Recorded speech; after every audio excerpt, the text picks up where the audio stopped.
তাহলে এটার নাম কি? ফিউজ। এর কাজ কি?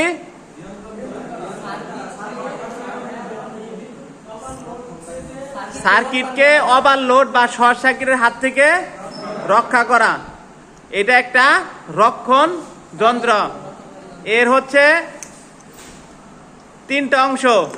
প্রথম হচ্ছে এটা হচ্ছে ব্রিজ, এটা হচ্ছে উপর অংশটা ব্রিজ, আর এটা হচ্ছে বেস, আর এইটা হচ্ছে আমাদের ফিউজিং এলিমেন্ট। এটা হচ্ছে fusing element.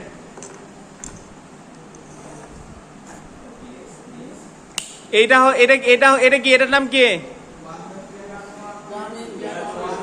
One way piano switch. এটা হচ্ছে একটা দিক থেকে কাজ করে। একে যদি বলতে বলে সিঙ্গেল পোল সিঙ্গেল থ্রো, তার মানে SPST। এটার কাজটা কি? সার্কিটকে লোডকে নিয়ন্ত্রণ করা, আমাদের সুবিধা অনুযায়ী অন অথবা অফ করা। এর দুইটা টার্মিনাল মধ্যে একটা হচ্ছে ইনপুট আর একটা আউটপুট। এখন যদি আমরা নিচে ইন করি, মানে এখানে ইন করি, তাহলে এখানে আউটপুট পাবো, এখানে ইনপুট করলে এখানে আউটপুট পাবো। এটার নাম কি? Batten holder. এর কাজ কি?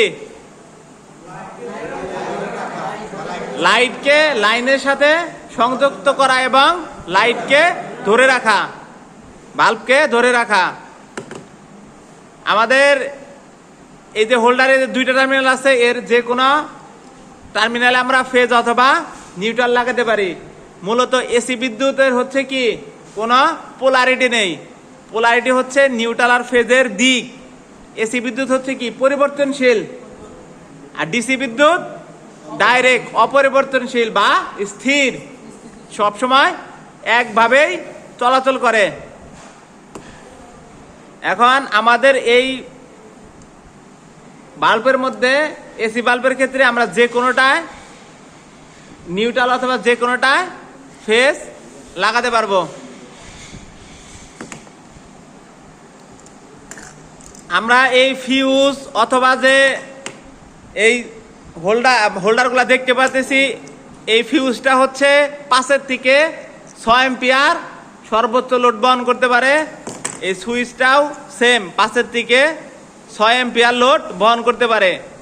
আর এটা বোঝার জন্য আমাদের এই সুইচের গায়ে ভেতরে লেখা আছে, আমরা লেখা দেখে এটার কারেন্ট বা এম্পিয়ারটা সবসময় বলবো। আর আমাদের যে এই হোল্ডারটা দেখতে পারতেছি, এই হোল্ডারে দেখেন এখানে লেখা আছে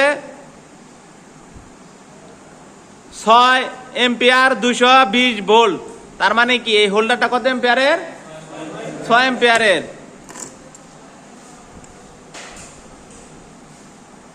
যদি লেখাগুলো ছোট দেখা যাবে কিনা? আমার সুইচ অথবা ফিউজ এই দুইটারই এই যেখানে লেখা যোগ্য, এখানে লেখা থাকবে 5 কিংবা 6 এম্পিয়ার, আর এর ভোল্টেজ লেখা থাকবে। এই ফিউজের এইখানে এরকম লেখা থাকবে। তার মানে কি আমাদের একটি ফিউজ আর সুইচ কত এম্পিয়ারের হয়ে থাকে? 5 থেকে 6। আমাদের এই হোল্ডারটা কয় এম্পিয়ার? 6 এম্পিয়ার। আমরা বুঝতে পারলাম কিভাবে? এর গায়ে লেখা থাকবে, নাকি আমরা অনুমানের উপরে কিছু বলবো? আমরা সবসময় কি করব? আমরা এর গায়ের লেখাটা ফলো করব এবং আমরা এ সম্পর্কে কি জ্ঞান অর্জন করব। তারপরে আমরা এ সম্পর্কে কিছু জিজ্ঞেস করা থাকলে সেটা বলবো। আমাদের পূর্ব জানা যেগুলো সেগুলো আমরা বলবো না, কেননা প্রত্যেকটা ইলেকট্রিক্যাল ইকুইপমেন্টের গায়ে ভোল্টেজ এবং কারেন্ট লেখা থাকে, আর আমরা সেই অনুযায়ী এর কানেকশন বা কাজ করব।